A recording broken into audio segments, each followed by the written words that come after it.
So we are back on small ball, as you can see. I hope you can see.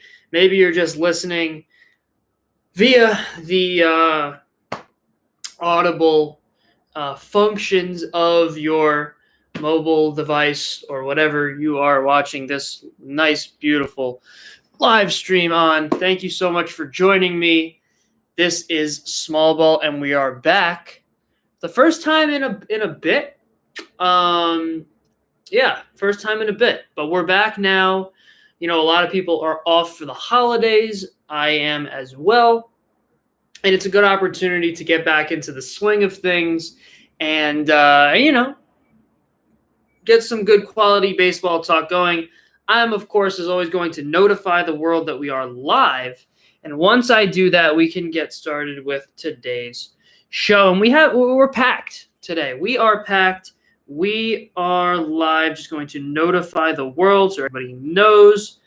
For anybody who, for some reason, isn't already in our stream, I can't really understand why that might be the case, but if it happens to be, they now know.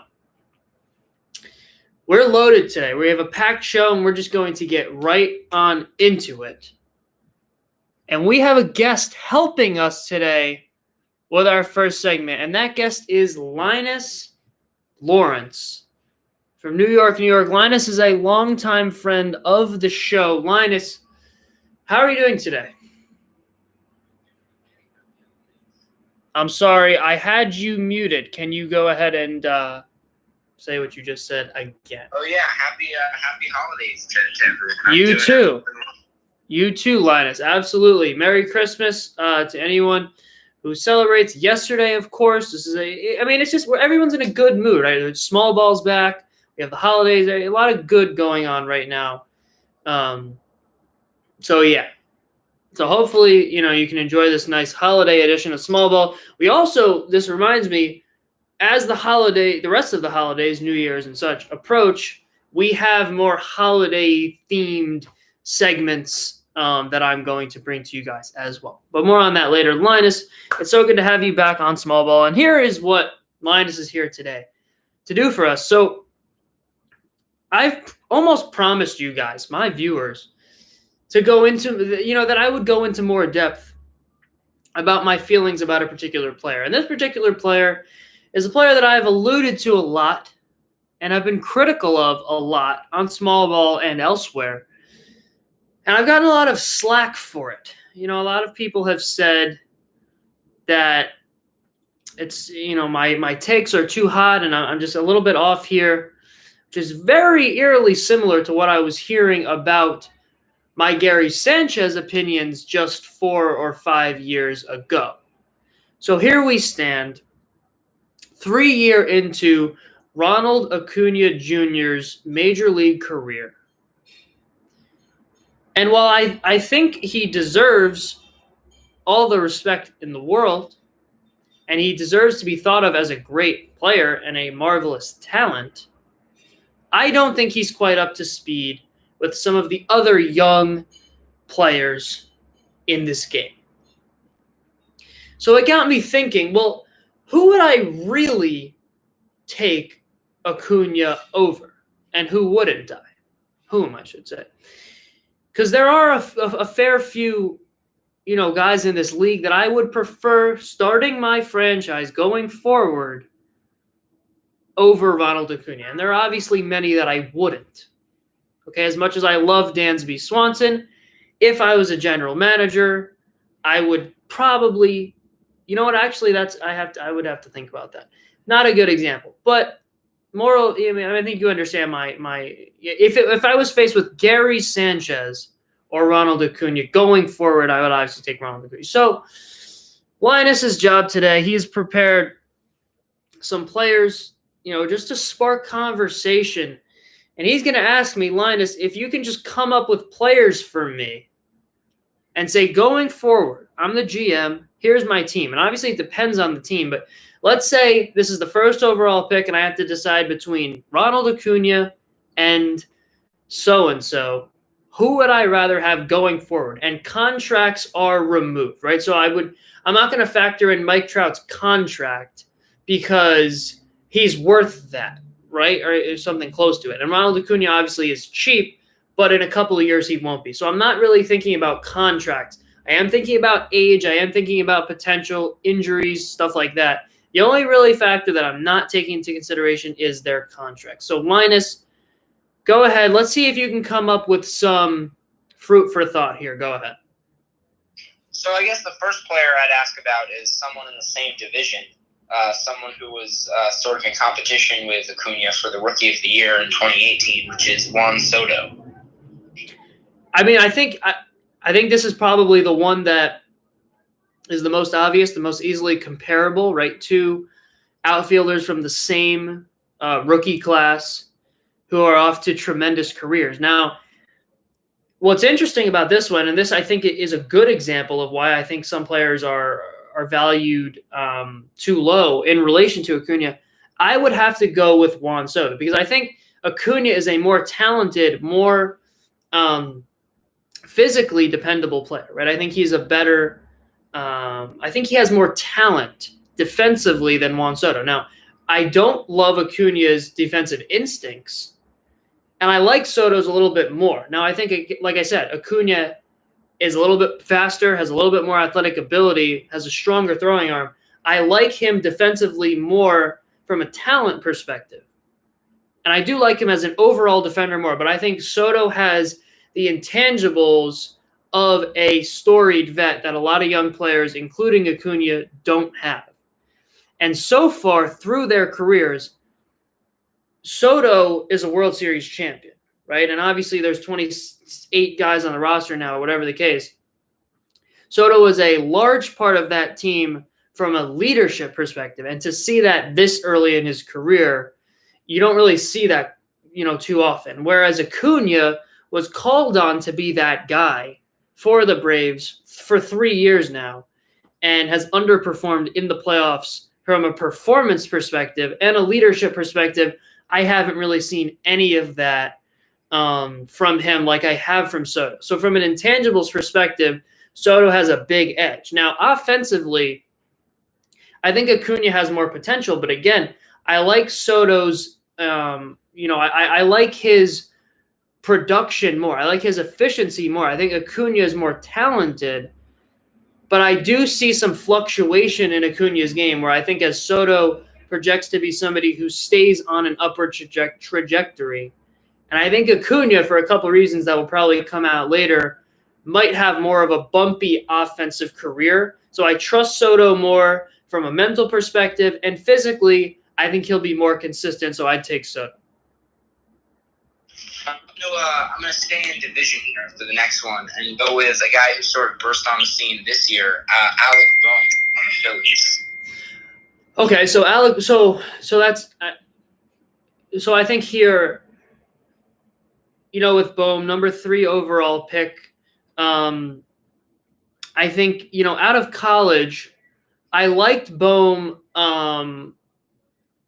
Obviously as a hitter, right? I think he has really good tools offensively. But what worried me about Bohm coming out was that he more looked the part than, really played the part, if that makes sense. He looks like a big, strong, athletic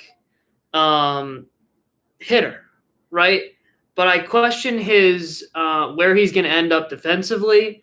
I question a little bit whether he's going to be able to sustain his production against top-level pitching and specifically top-level velocity. And I think Acuna just has so much more talent, I think, than Bohm. And I haven't seen anything from Bohm specifically that would make me say he's going to be the leader of this Phillies team going forward, right? With Harper and Realmuto if he stays. I don't think that Bohm is going to bring as much value to the table as like a Soto, for example. So because Acuna has so much more talent, especially defensively, I would take Acuna. But again, I don't think Acuna is that great of a defensive player, right? I think he's talented, but his instincts aren't great. I think he has maybe 200, I want to get these numbers right, 297 putouts in 147 games played in center field, which is adequate, but certainly not great. So I would take Acuna because I see a lot more potential, and nothing really speaks to me about Bohm that would make me say, he's the leader of my, championship organization going forward. How about someone who I think, I'm a Mets fan, so I'm interested to see what you say about this. Someone who I think Mets fans would say is a future leader of their team, which is Pete Alonso, again, sticking with the same division. Yeah, so we have some Mets talk coming up as well after this segment, but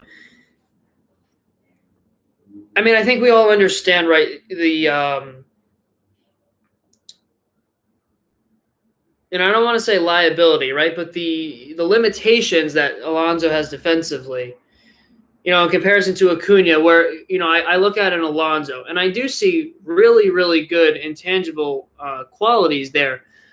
But from, athletically, right, in terms of, when you look at his body type, I don't see Alonso with a lot of room to grow.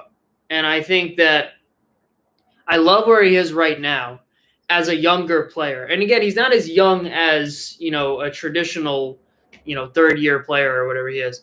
And I like where he is now, right? Obviously, I love what he's able to do in terms of leading a franchise. I think similarly to Aaron Judge, he turned a rebuilding franchise into a real competitive team. Partially because of his on-field production, but partially because of what he's able to do in the clubhouse and all that. But again, I think there are limitations, athletically, and I don't really see a path for him to improve defensively. And offensively, I think he can refine his contact a little bit. But again, I think there are limitations due to his athletic ability or lack thereof. So I think that I would go with Acuna because I think Acuna has shown power that, could even match Alonso. I don't think so, but it's close. And everywhere else, I think his tools are much more projectable. So I would probably take Acuna, who is at this point even younger than Alonso, and I think has a lot more room to grow. Does that answer change for you depending on whether your team that your franchise that you're starting is in the American League with the team versus the National League without the DH? Well, that's a fair point. I think I do expect the National League to adopt the DH permanently. I think that's mostly what I'm hearing. And while I think you raise a good point. It raises his value a lot, right? If he doesn't have to play defense. Although, when you think about it like that, I don't think he's such a bad defender that he is hurting the team defensively. So if he were to be a DH, yes, he's not hurting the team defensively, but I'd also like my franchise player to be helping the team defensively. If Acuna can turn out to be the defensive player that a lot of people are saying he could be, again, I don't see him that way. I don't see him as a game-changing defensive player. But if he does turn out to be that, which I think he could potentially, I think that's a lot more valuable than a guy that you need to rely on, not putting him in the field so that he's not hurting your team. And again, I think Alonso is adequate defensively. I don't think he's hurting the Mets right now, but I don't think not playing defense, is a plus, if that makes sense, right? I think DH is, in general, no matter who you are. There might be an argument to be made that if you're not playing defense, you have more of your time to devote to refining your hitting approach. You could. No, that's fair. Statistics to back that up, but as a real baseball player, that would seem to me like, someone who makes a sort of finite transition to a DH might be able to work more on specifically their hitting, especially Alonso, who, spent so much time working on his defense over the past couple of years. No, it's fair. It's definitely fair. But I think when I look at Acuna and I see potentially a 5-tool, hopefully 6-tool player, if he can work out, his leadership skills, I think that, a guy like an Edgar Martinez, right? Would you take him over Mariners A-Rod or Griffey? No, right? Because of all the different things they're able to bring to the table. So I think regardless of DH And again, I like Alonso more than most people do, honestly. I think he's at a point in his career where, like I said, he's able to do so much on and off the field from a young age that, I think Met fans should feel very comfortable. And I think finding that guy to lead your team is way more important than most people give it credit for in baseball, right? We talk about in other sports. I think the Mets have that guy now. But I think Acuna, like I said, there are limitations for Alonso athletically, not even just defensively, but offensively as well. So I would have to go with Acuna. And at this point, right now, I think I would take Alonso.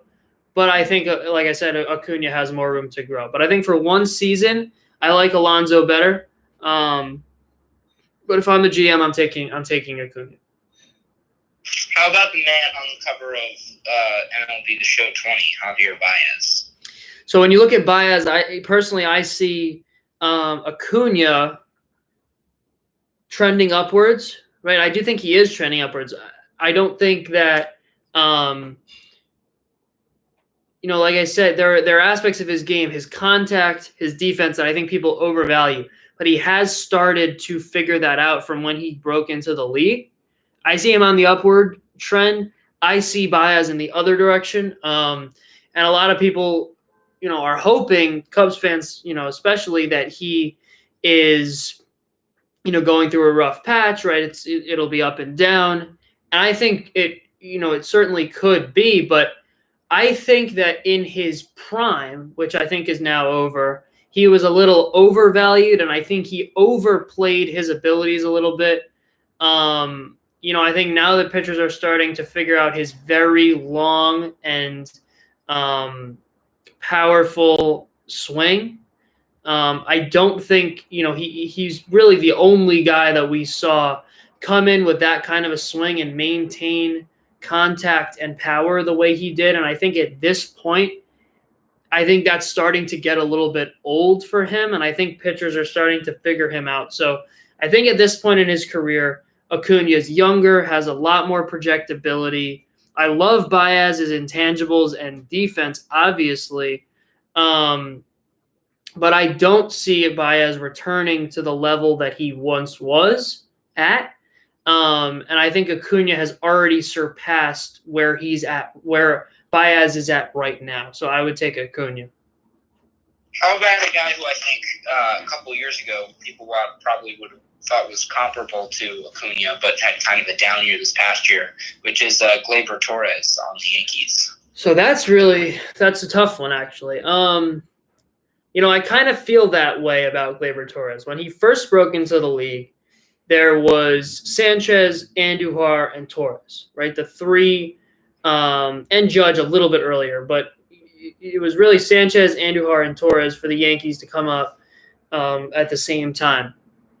And I was very, very, as you know, and as a lot of you know, critical. And there was also wasn't Aaron Hicks and what's the second baseman they had, Starlin Castro? Weren't they both sort of at that same time too? Hicks came over in the trade from the Twins for John Ryan Murphy. I think it was a few years back. Castro. Oh yeah, you're right. Was traded. I guess I only heard about Hicks for the first time during that 17 year. Really, that's interesting from a non-Yankee fan's perspective. But I was very vocal, as you know, about Sanchez and about Andujar. I thought they should have traded. Both of them could have gotten insane value for them, and I didn't think they were going to continue that progression. And I was the opposite about Torres. Everybody said, well, if you don't like Sanchez and you don't like Andujar, how come you like Torres? And it's because he doesn't have a high energy swing like a Baez. He doesn't, I think athletically he's good, not great, but he doesn't overextend himself like those other two guys, which projects to improve more than the opposite. And defensively, I love him at second base, and I don't like him at all at shortstop. And I think that transition for him was difficult. If they're able to figure out a way to move him back to second, I think that raises his value a lot if they add Didi Gregorius, somebody like that. But on the topic at hand, Acuna versus Gleyber Torres, I don't know. I think if you take them when they came into the league, when they each came into the league, I probably would have said Torres easily. But at this point,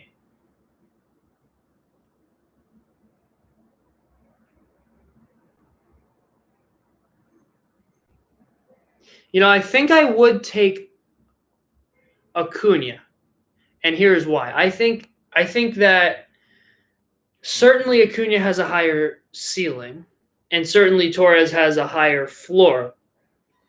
But the deal breaker for me, because I think they're both going to be outstanding talents, the deal breaker for me is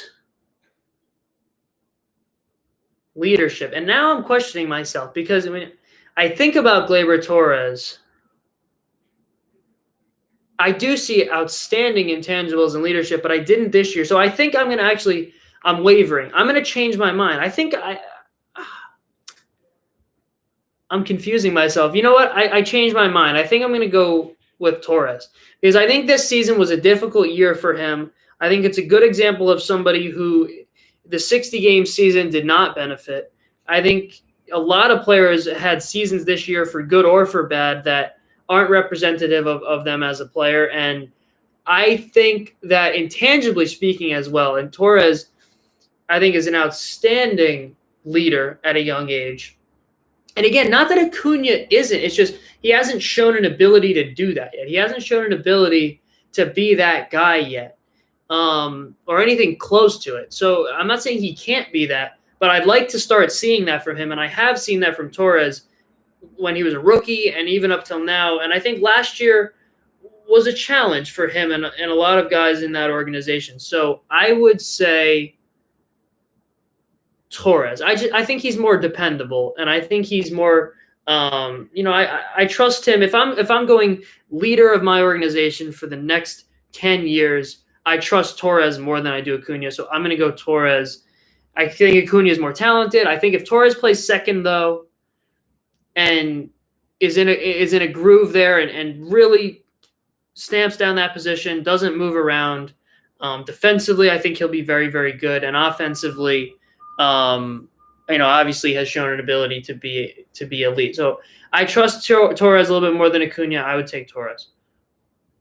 I'm gonna go back to my team here for a second and ask you about someone who I've always thought is fairly underrated and who had sort of a big year last year, is potentially on the cusp of entering his prime, which is Michael Conforto, another outfielder who had a 3.22 average last season. 927 OPS. I personally would take him over Acuna just because I think his best seasons are ahead of him and are about to happen in the next 3 years. So initially, I don't think of Acuna and Conforto in the same league, but we do have to take recency into account. Conforto. So it's interesting. I think the first thing that jumps out to me, right? Conforto is also very underrated. He's watching him, 162 or 60 this past year. He's also a very, very, very solid fielder who occasionally makes really phenomenal plays. Yeah, I think so. Similarly to a Soto, I think he's a better defender than Soto. I like his instincts and his defensive skills a lot better than Acuna. I think Acuna certainly has more is more talented defensively, but I think Conforto is a better defender at this point than Acuna, with maybe a weaker throwing arm. So I'd have to think about it. But so the first thing that jumps out to me, right, is we've seen Acuna struggle in the playoffs, both physically and mentally, and we haven't really seen Conforto. He hasn't had that opportunity yet, right? Obviously, he hasn't. We haven't seen him whether or not he would be that kind of an October guy. So he did. He was in the 2015 World Series. No, absolutely, yeah, no, for sure. But I don't have any opinions on him from that season about whether he's going to be, better or worse than his regular season self going forward in the postseason. And I do think the Mets will be in the postseason, over the next couple of years. So I think that remains to be seen. I think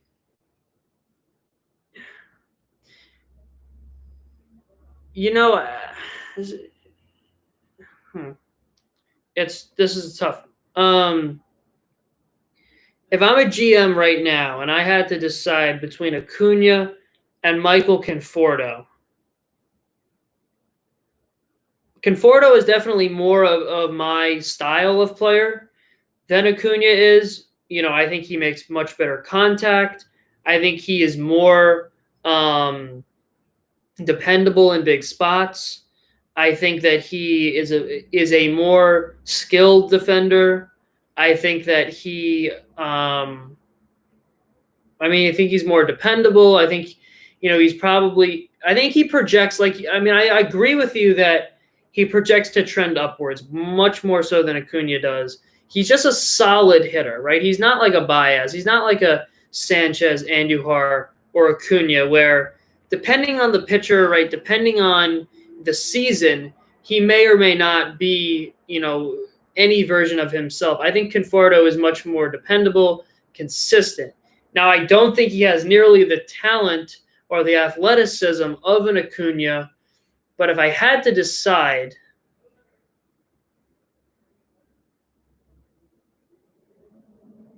I think, honestly, I would take Acuna because I think that, Conforto's been in the league for quite some time, and I think that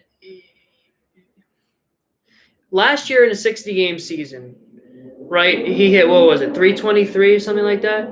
Yeah, 322. 322. So, I think that we haven't really seen elite potential from him until this year, a shortened season.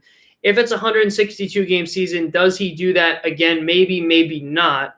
So I think just the fact that we haven't seen that from him until now leads me to believe that it might be a little bit more production than, than he would give in a traditional 162-game season. So I think I could be wrong about this one, and I think I could be underselling him a little bit. But I think Acuna certainly came into the league and through his first 3 seasons has shown much more, potential than Conforto. So at this point, I'm not sure if he does it again for a full season, then we can talk for sure. But I would take Acuna because I think that he has more potential than Conforto. Yeah, I think that's my final decision. I think Acuna is just more dynamic. I think he certainly has more pedigree as far, from a prospects perspective. And, I think Conforto is a very nice player who's going to help them a lot as a lefty bat next couple of years. But I'm not sure he's going to keep up the production I saw last season. Fair enough. I have some. I can counter that, but I'll move on to a player who I know you really value, that I don't quite love as much, which is Cody Bellinger on the Dodgers. I personally think that Bellinger's a little bit overrated in my eyes, or not overrated, but just I don't quite have the faith in him moving forward that I know that some people do. Mm-hmm. So I have a feeling you're going to go with Bellinger, but I would go pretty strong Acuna on this one. I am, and I think it's a pretty easy one for me, and I do think it's a very interesting one because as easy as it is for me, I can definitely see the arguments against Bellinger. But here's the thing, right? In baseball, we don't get to see as much, as far as, in baseball compared to other sports, I should say, we don't get to see as much one-on-one, right, star-on-star matchups, okay? In basketball, every year pretty much there's one star really on each team in the finals that you can say are going up head-to-head, right? Even in football, 2 quarterbacks, whatever the case. In hockey, very often as well. In baseball, we don't really see, the LeBron, KD. We don't see the Mahomes, Rodgers. We don't see that as much. This year, we saw Bellinger, Acuna, and we've seen that now 2 times in the postseason. And I'm not talking about who won the series at all. I think we all understand there's more to it than that. I'm really not putting stake into who won the series. But what I am putting stake into is what was my feeling about those players in that series. And I saw the Atlanta Braves, led by Acuna, supposedly, with a golden opportunity to win that series, move on to the World Series. And Acuna, I think if he's even himself in games 5, 6, and 7, I think they win that series. But instead, he was, a shell of his regular season self, underperforming in the biggest moments, whereas Bellinger, offensively, defensively, the game-tying home run in Game 6, robbing the home run, I think that was in Game 5, from Acuna, I believe, actually, if I'm not mistaken. So, and it's the energy, right? It's the leadership. It's the intangibles that he brings to the table. When I watch both of them playing in the same game, I see Cody Bellinger as more of the experienced, more of the dependable, and more of the makes everyone around him better than I do Acuna. So I would take Bellinger, who is not quite as talented, but both are supremely talented offensively, defensively, from a tools perspective.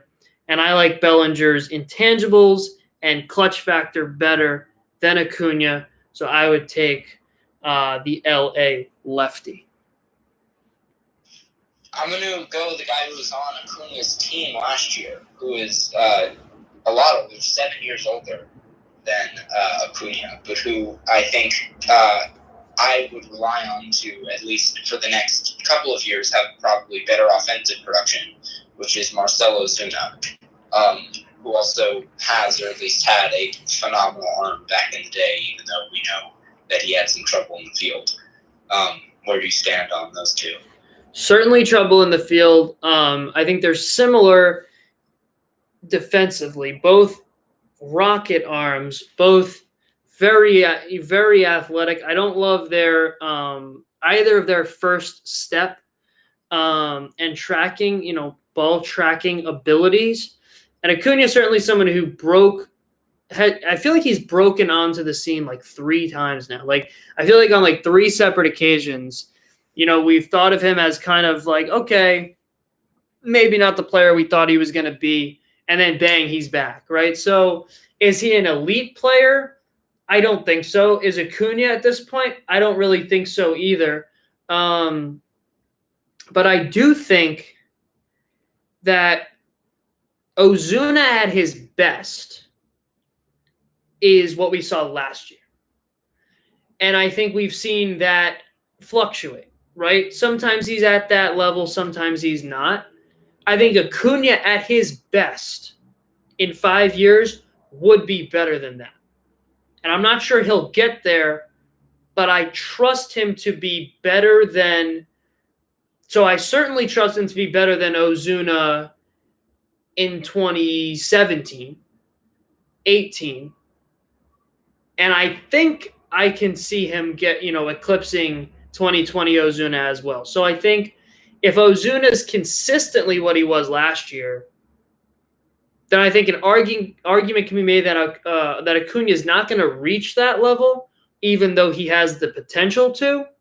But I think because Ozuna is so up and down, and he's not even that up and down, but I don't think that I just don't know with him, because sometimes he looks really good at the plate and defensively. Sometimes one of them is there, one of them's not.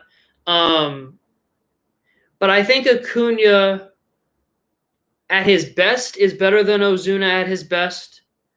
And I think Acuna at his worst is probably better than Ozuna at his worst also. So I think both floor and ceiling are higher with Acuna, and he's got a lot more time to develop. So I would take young Ronald over Marcell Ozuna, who I think is more kind of one-dimensional, right? He doesn't feel as dynamic. He doesn't feel as toolsy to me as Acuna.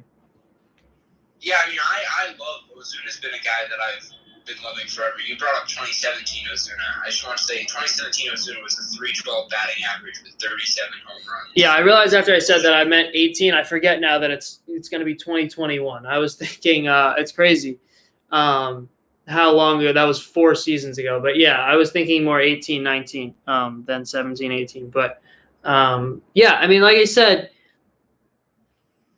I don't think of Ozuna as elite because we've seen him being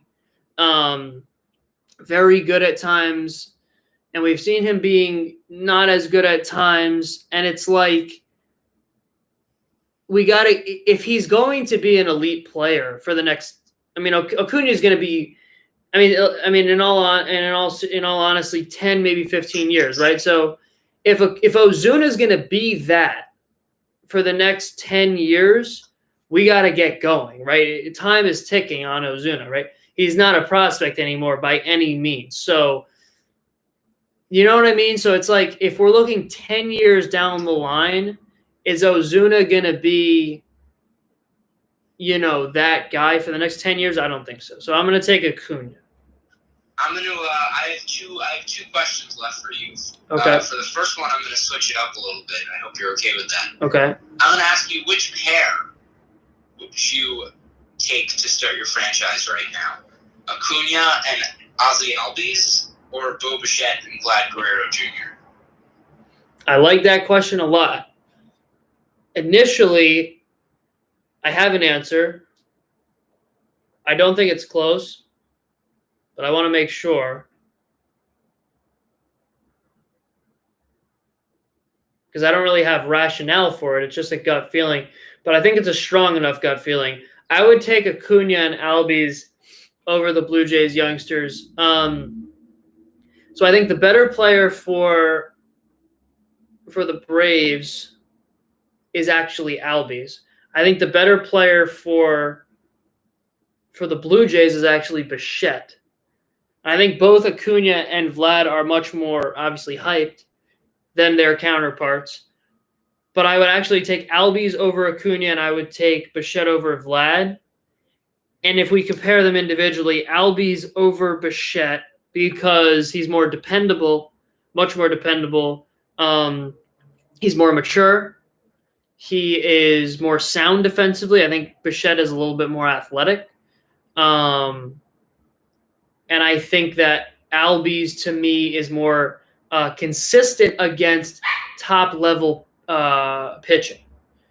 And then if we look at Acuna over Vlad, both very toolsy, but I think most people would agree that Acuna is much more athletic.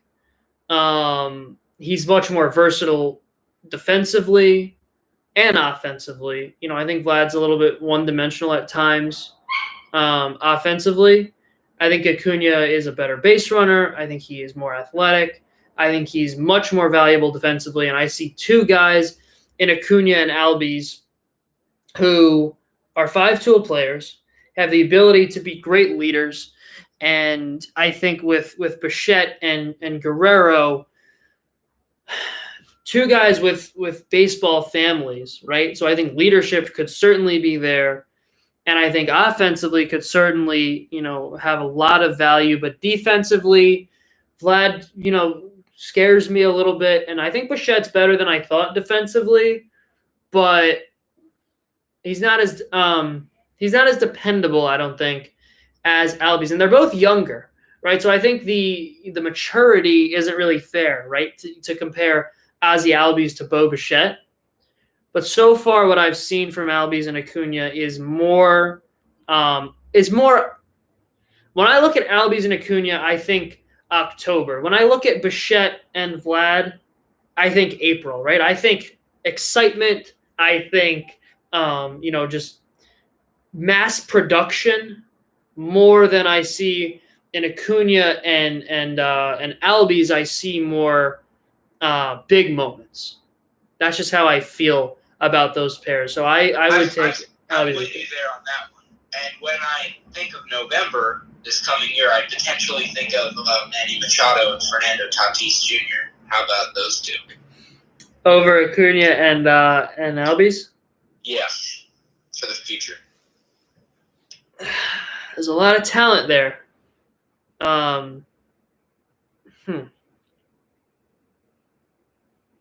There's a lot of talent there in San Diego.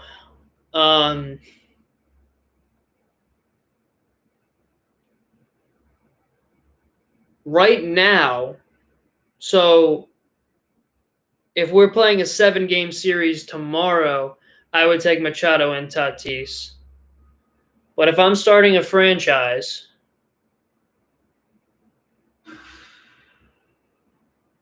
very tough. Because both Tatis and Machado. So Tatis, when he came up, I thought was overhyped. He proved me wrong this year. I think that he is he has one of the best balances to me of talent and what's the word that I'm looking for? And refinement.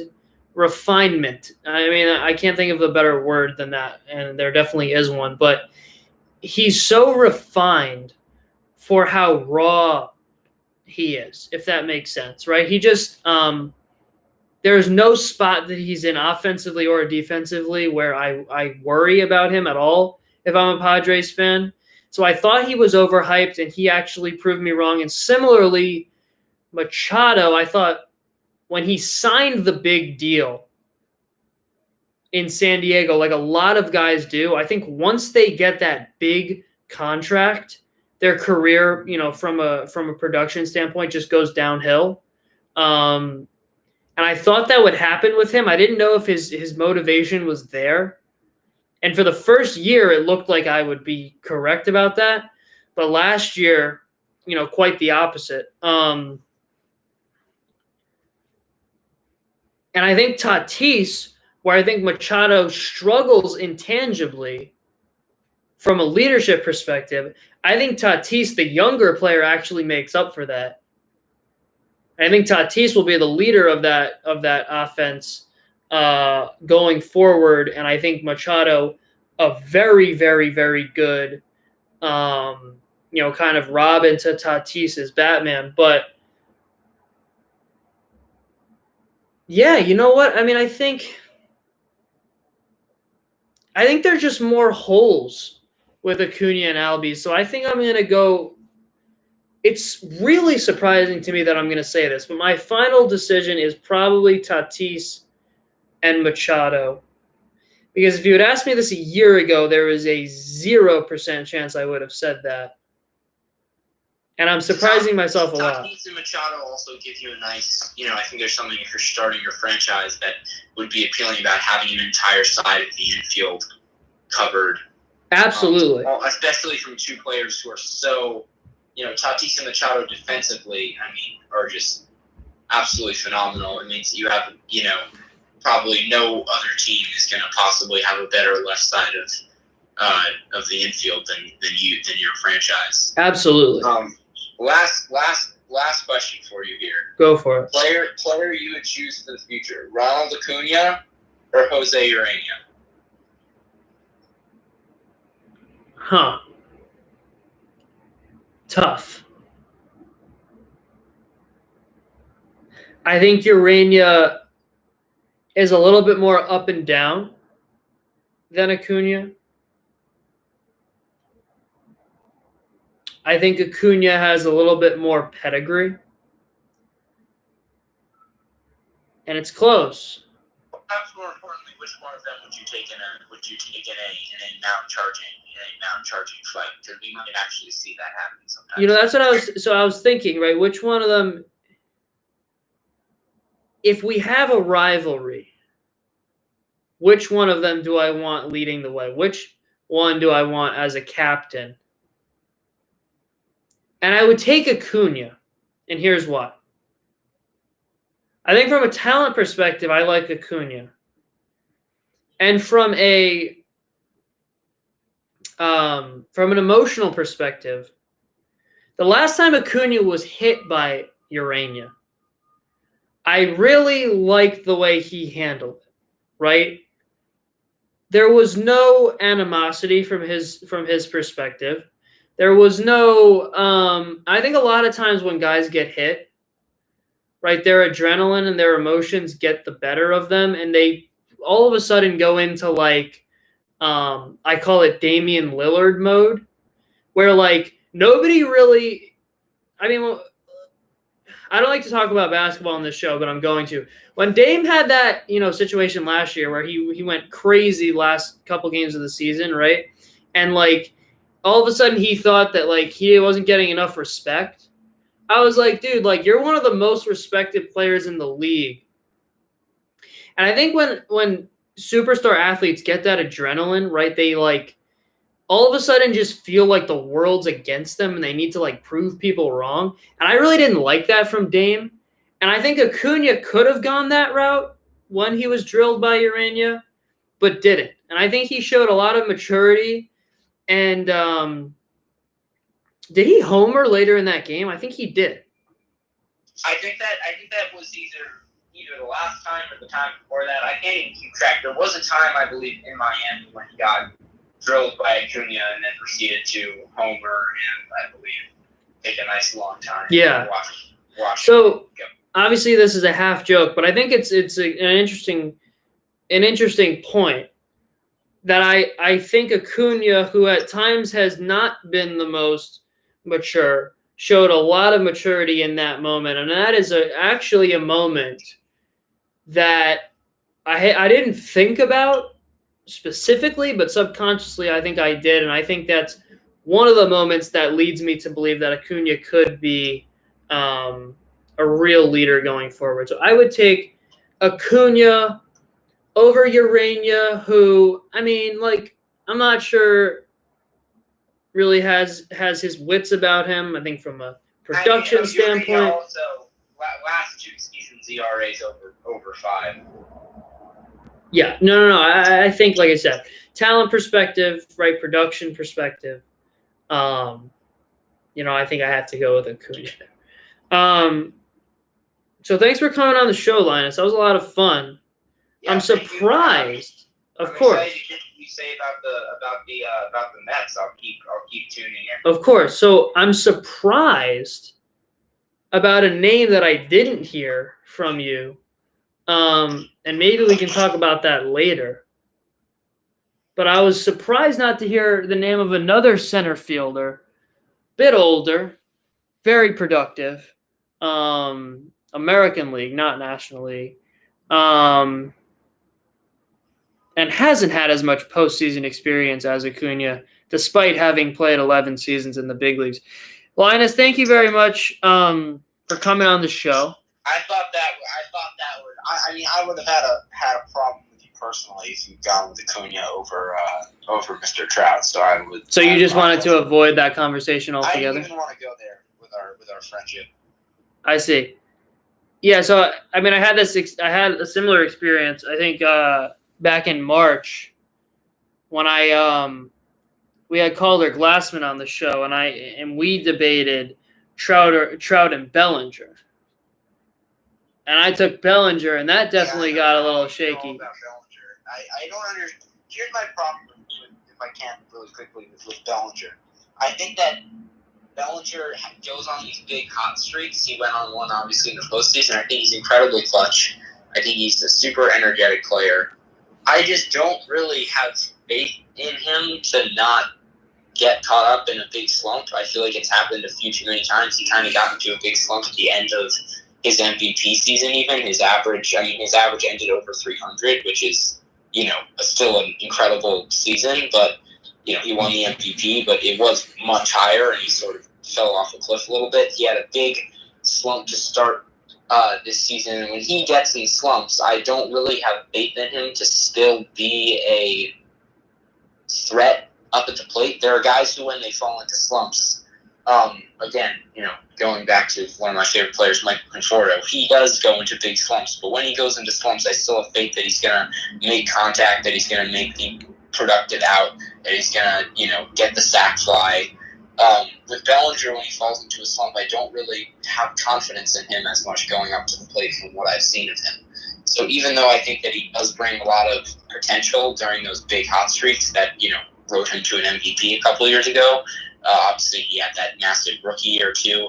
I just don't want to bank on, a guy who's, who I can only count on part of the time. And I think that Trout is sort of the antithesis of that. Trout is always locked in, it seems. You make a lot of good points there, Linus. I think we have to. I think we might have to continue this conversation at a later date. Yeah, I didn't mean to fall off this track there, but I needed to fight you a little bit on the Bellinger points. Well, I do want to send you off on a feeling good about things. I don't think. Well, I'm not going to tip my hand. I just want to say I would not immediately take Acuna over Trout. I would have to think about it. I wanted to think about it in preparation for today because I thought you would ask it, but I didn't want to prepare for it. So I wanted to be a little bit cold when I answered these questions. So I'm not sure at this point. But I want to clear the air a little bit and just make it known to you that I'm not, look, we all understand a lot of the things I say on this show about Mike Trout are extremely warm, for lack of a better word. But a lot of them, I think, are to spark conversation. Not that they're overblown. I do believe everything that I'm saying, but I'd have to think about it with Trout and Acuna. And I would like to say as well, I changed my mind shortly thereafter about Bellinger and Trout. But it's much closer than people think. All right, Linus, thanks so much for coming on the show today. Thank you for a lot of having fun. me. Happy holidays. You too, Linus. So, Linus Lawrence, always a great time. Love having him on the show, and that was a lot of fun. So that does it for that segment. That went crazy long, but it was a lot of fun. And we might have to do something like that again at some point. And just to wrap up the show, I promised some Mets talk. And here's what I have to say about the Mets.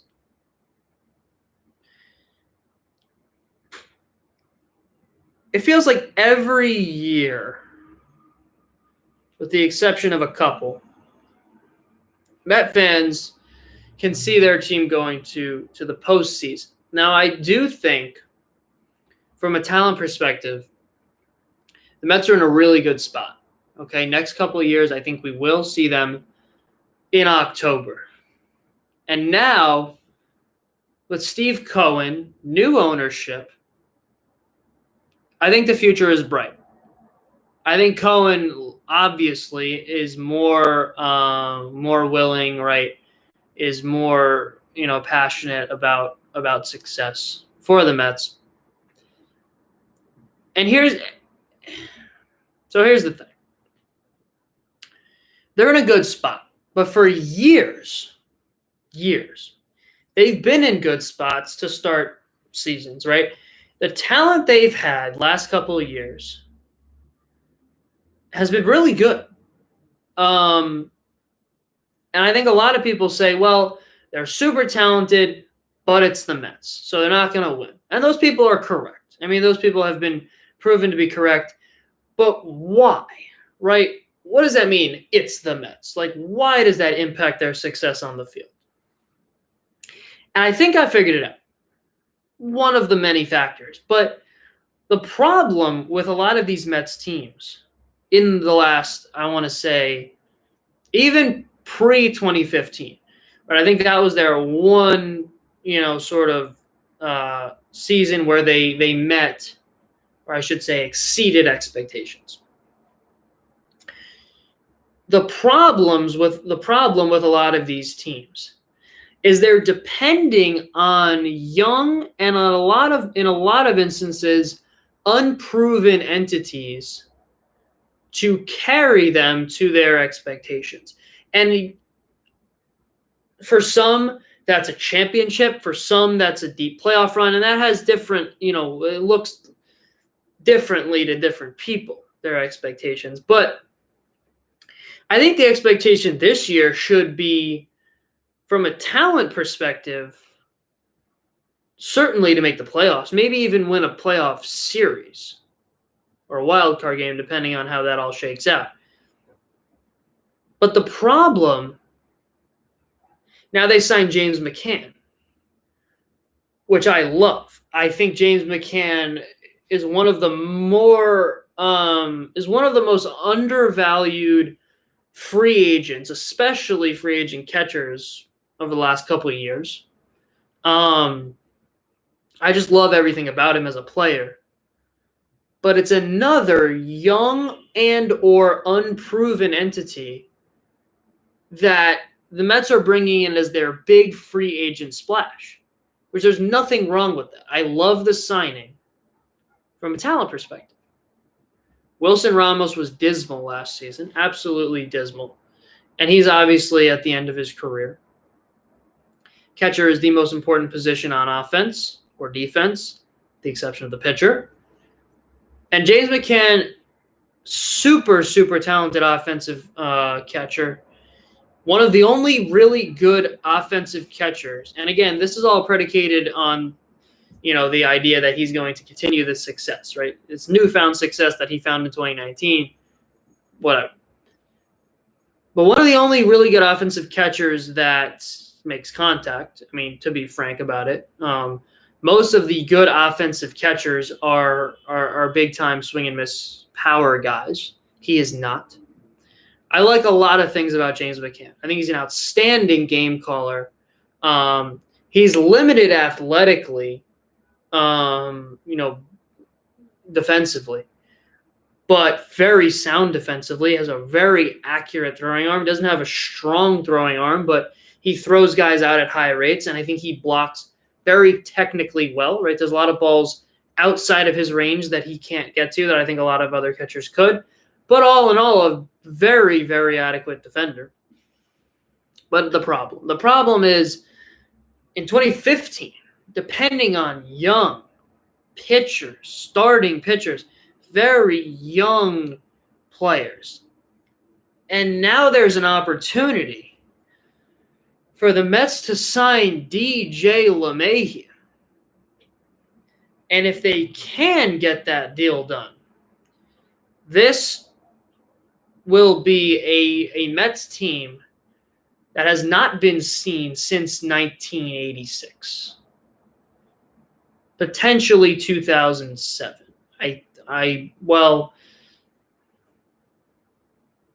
Maybe 2007. But a long time.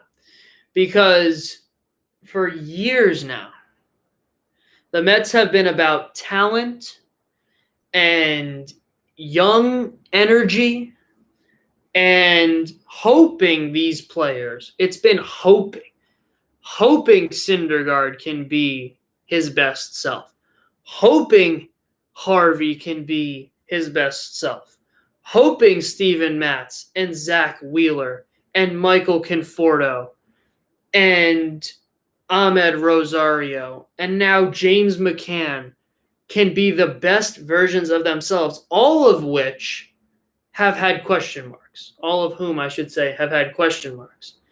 Now they have Pete Alonso, who's very, very dependable, I think, but young and inexperienced. If they are able to add DJ LeMahieu, this gives them a veteran leadership presence that they haven't had since 2007. And not only veteran leadership, right? They had Todd Frazier, right? They had, David Wright a couple years back, right? They had some guys that were older, but there's a difference between old guys and old guys who are producing. Old guys who are producing have, and nothing needless to say, more of an impact on the locker room than guys that aren't, like a Todd Frazier, okay? But if they're able to add DJ LeMahieu, this gives them a real shot to achieve any expectations that are put out there for them. If they're not, then they look pretty similar to what they've looked like for the last 10 years, because they've had a lot of talent last 10 years. They really have. And it hasn't worked out. And now with new ownership, it could look different. But it's not going to look different until things look different on the field. Because that ownership has to change things. And I think the big change that they need to make is to stop depending on unproven entities for success. And DJ LeMahieu is proven. He's experienced. He's very, very good.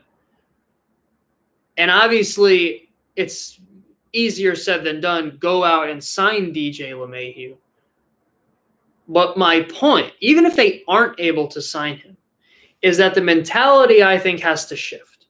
And it wasn't going to shift under the old regime because they weren't comfortable paying for experienced great players. I mean, those types of players don't, they don't fall off trees, right? You're not going to be able to get one of those guys for $10 million a year. All right. I mean, I think that you know where I'm going with this, right?